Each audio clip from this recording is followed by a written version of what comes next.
What's going on, everybody? Welcome to this special edition of an On3 Sports interview. And with me today is Penn State's Nick Dawkins, this year's All-State Wuerffel Trophy winner and All-State AFCA Good Works team captain. Nick, excited to talk to you. I know you have a lot going on leading up to the college football playoff beginning this weekend as you guys host SMU. But first, got to start out.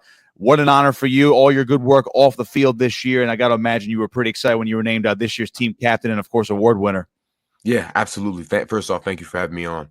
But yeah, absolutely. I think it's one of those things that you don't really think about when you're doing community service, when you're doing things to try to help people, be acknowledgement and recognition for it. But it's kind of empowering. I'm so appreciative to be in the same conversation as all the members on the All-State AFC Good Works team, and just to be the recipient of the All-State Wuerffel Trophy. It's just it's a blessing, and I'm just so fortunate to be recognized.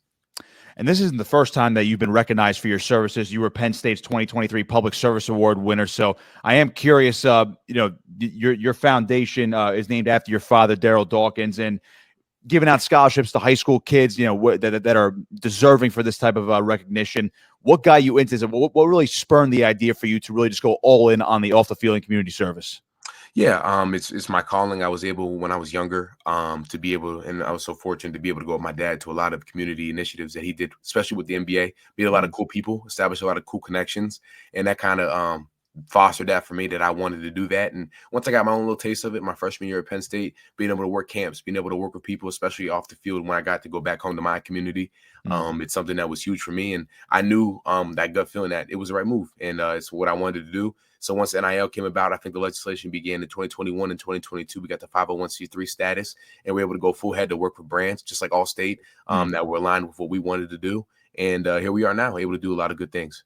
You founded the Dawkins Family Foundation back in 2022. How have you seen the growth of that foundation from when you started to now, where it's like, yeah, this is going to continue, and like maybe you expand to even more scholarships in the future? Yeah, it's been huge. I know we did our first event. We did a backpack event, and even to see like 50 more people come to the event the next year, and even now, given the resources now based off of what we've done with Allstate and the foot traffic to our websites and to our social media platforms off of the strength of the All-State Wuerffel Trophy, even more opportunities are arising that we can do bigger and more events. We have our Christmas giveaway coming right now with the Bethlehem Boys and Girls Club and the Eastern Area Community Center, so we're excited for that. But so many more great things and great people we can help out. So it's been huge, especially in the last couple months, couple weeks with all this going on in my section.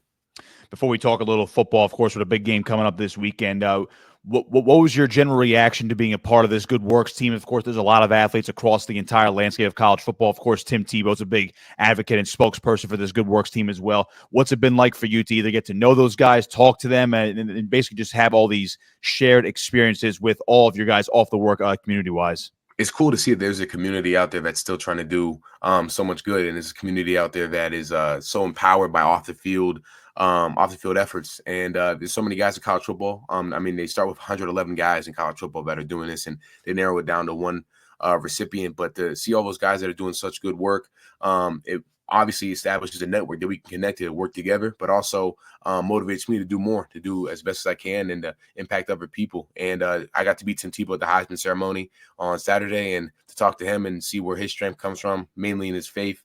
But just all the stuff that he does still with Allstate and everything that he does, it's very empowering to see that he's still at it, even after he's done playing, and he's still at TVN, but he still finds time to help people. Love hearing that. We'll circle back to that in a second. I want to talk a little bit about what you guys have been doing on the field this year. Of course, you're named team captain for Penn State this year. One of the better offensive linemen across the Big Ten. You guys made the Big Ten championship game this year. What's it been like, that transition? I know it was a tough loss to Oregon, a bit of a shootout against the Ducks. They're the number 1 seed in the playoff, but you guys are in the playoff as well, hosting SMU on Saturday. Whiteout coming for big noon kickoff. What's that transition been like for you guys to go from, tough loss on a big stage out in Indianapolis, but it's like, hey, we have to focus on this playoff game coming up this weekend? Yeah, that's been the biggest change in college football for me. I don't really think I've ever been in a situation where if you lose a championship game, you get to play for another championship game ever. So it's new. But, Coach Franklin does such a good job of reinforcing the 1-0 mentality with us, SMU. And, we got a wipe back from our memory. We had a week off, essentially. We still had our practice and everything, but a week of no competition versus another team to rest, reset, get ready for SMU. And it's full steam ahead now. We're full-fledged game plan week. And back to business. So it's do or die, win or go home. And that's just been the mentality for us. Obviously, with all the chatter, you just mentioned how you guys have to go 1-0, 1-0, just SMU this week. There's been a lot of chatter of how the playoff was organized this year. Of course, how the bracket ended up with teams. There certain teams paths. This is an easier path. This is a hard path. This team got a lucky draw. They got a bad draw. There obviously is a lot of conversation about Penn State and you guys playing SMU, the ACC runner-up, and then the winner would take on Boise State, which is a G5 program, and everyone wants to make that comparison between Power 4 and G5. I can only imagine, echoing Coach Franklin's sentiment, which is we're not worried about that. It's all about the Mustangs this weekend. It's all about the Mustangs and all the external talk. I don't even know who we would play after SMU. To be quite honest with you, I don't even really know. It's really just all about SMU because again, if you don't handle your business versus SMU, all that other stuff, it doesn't matter because you don't get to play again. You got to go home. So full-fledged SMU. That's all I care about. Why are you really confident in this team to make a run? Again, a lot of teams face adversity. You lose some tight games against some big-time opponents in big-time spots. But what makes you confident about this Penn State team moving forward and making a run in this college football playoff?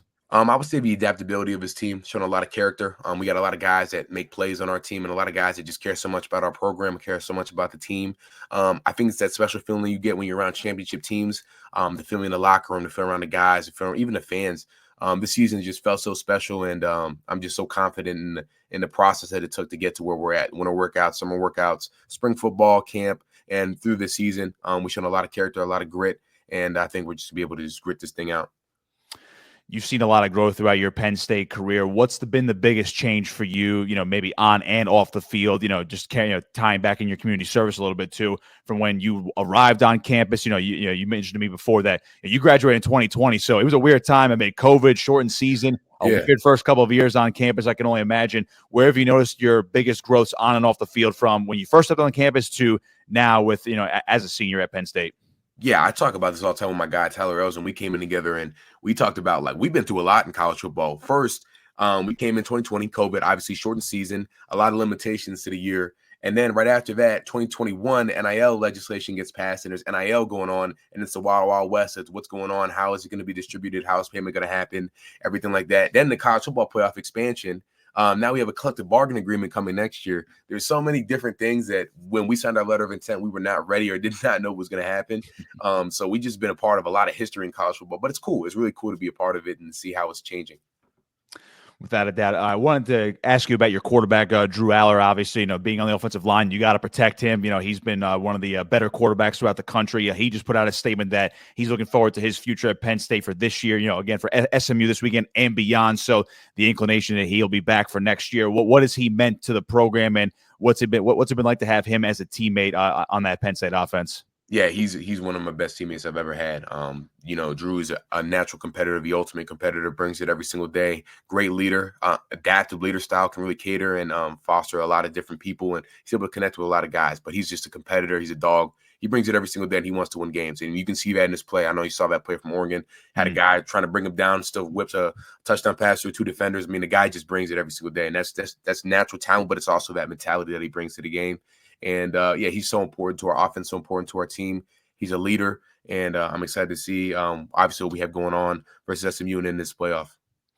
You mentioned that play against Oregon where he just somehow doesn't go down. What do you say as his teammate and, again, captain on the team, you're protecting him. What do you say to him on a play like that? Just like, man, how the heck did you just get – how'd you make that play? What do you say to him on something like that? I'm telling him, I'm like, no one's going to make sure that doesn't happen again. So you're good off the right side. You have more time to make the pass. But, just like, hey, man, appreciate you making that play. We got your back for the rest of the game. Love hearing that. A couple more for you, Nick, and I appreciate your time talking about your All-State Good Works team endeavors and, of course, Penn State football. So I know you're undecided about your pro football career when it comes to what you're going to do for next year, but I'm curious about what you're going to do off the field. How do you plan to expand your charity work and your Dawkins Family Foundation? What comes next for you, maybe the rest of the year, and obviously whether you come back to Penn State next year or go to the NFL, how do you plan on continuing that and expanding it for future use? Yeah, so there's a lot more events we can do. We have the spring coming up, and I was actually just talking with somebody about that. We have seasonal events. We always have something we do in the summer. We have something we do in the winter. So we're going to invite something to do in the spring this year. So we're trying to figure out what we want to do, but we're going to do something at least that can help people out, maybe a camp or a clinic or some sort of initiative. And then we also want to expand to different places. We have some stuff going on in Orlando where my family's from. And we had some stuff in Grand Rapids, Michigan, where my vice president is from. But we want to expand to maybe some different cities, some different states, different communities. So if anybody has any ideas on, some underserved communities that need help, feel free to reach out to me on the DawkinsFoundation.org website.